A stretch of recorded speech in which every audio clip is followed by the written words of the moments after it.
कहीं दूर एक दर्जी रहा करता था। वह दर्जी कपड़े को सिलकर पैसा कमाया करता था। वह बस इतना ही पैसा कमा पाता था जितने से उसका जीवन चल सके। वह दर्जी खुद को बहादुर मानता था।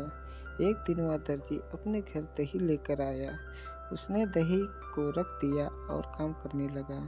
उसने सोचा कि काम खत्म करने के बाद वह मज़े से दही खाएगा। कुछ देर के बाद दर्जी का काम खत्म हो गया तो वह अपने दही को खाने की ओर बढ़ा, पर दही में अब तक बहुत सी मक्खी बैठी हुई थी। दर्जी को उन मक्खी पर गुस्सा आ गया। उसने एक कपड़े से मक्खियों को मारा। कपड़े से मारने के कारण 7 मक्खी तुरंत ही जमीन पर गिरकर मर गई। इससे दर्जी बहुत ही खुश हुआ। उसे खुशी हो रही थी कि उसने कैसे एक बार में 7 को मार गिराया। अब उसके मन में बैठ गया कि वह एक बहादुर है। उसने अपने कपड़े पर लिखा, एक बार 7 शिकार। वह अपने बारे में सभी को बताया करता था कि वह एक बार में 7 को मार सकता है। यह सुनकर सभी ही उसको बहादुर मानने लगे थे। एक बार उस राज्य के राजा को एक दानव से परेशानी हो रही थी। वह दानव राज्य के पास ही एक जंगल में रहा करता था। वह समय समय पर राज्य पर हमला करता और लोगों को मार कर खा जाता था। एक दिन राजा को पता चला कि राज्य में एक ऐसा बहादुर है जो कि एक बार में 7 शिकार करता है। राजा को लगा कि यही वह बहादुर है जो कि हमें उस दानव से आज़ाद करा सकता है।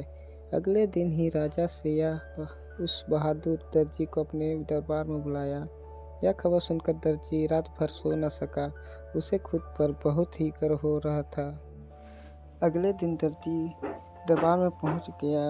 राजा से अपनी सारी समस्या दर्जी से कह डाली। दर्जी ने कहा, आप चिंता न करें, उस दानव को मैं कुछ समय में ही हरा दूंगा। राजा ने दर्जी से कहा, तुम अपने साथ कुछ सैनिक और हथियार ले जाओ। दर्जी ने तुरंत ही मना कर दिया। उसने कहा, मैं अकेले ही उसे हरा दूंगा। दर्जी अगले दिन ही अपने साथ पनीर का टुकड़ा और चिड़िया लेकर चल दिया। वह दर्जी जब जंगल में पहुंचा तो उसके सामने वह दानव आ खड़ा हुआ।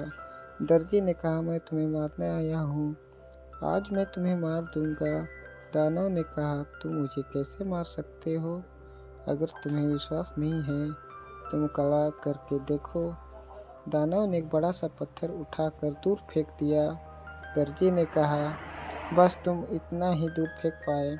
यह कहते हुए दर्जी ने धीरे से अपने जेब में से चिड़िया को निकाला। दानव इस दर्जी से थोड़ा डरने लगा।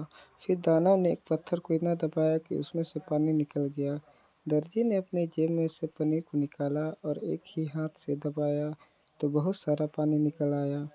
अब दानव ने अपना घुटने टेक दिया। दानव ने कहा, अब मुझे ना मारे। दर्जी ने कहा, मैं तुम्हें एक ही शर्त पर नहीं मारूंगा। वह शर्त है कि तुम इस जंगल को छोड़कर कहीं दूर चले जाओ। दानव ने इस शर्त को मान लिया और अगले पल ही चला गया।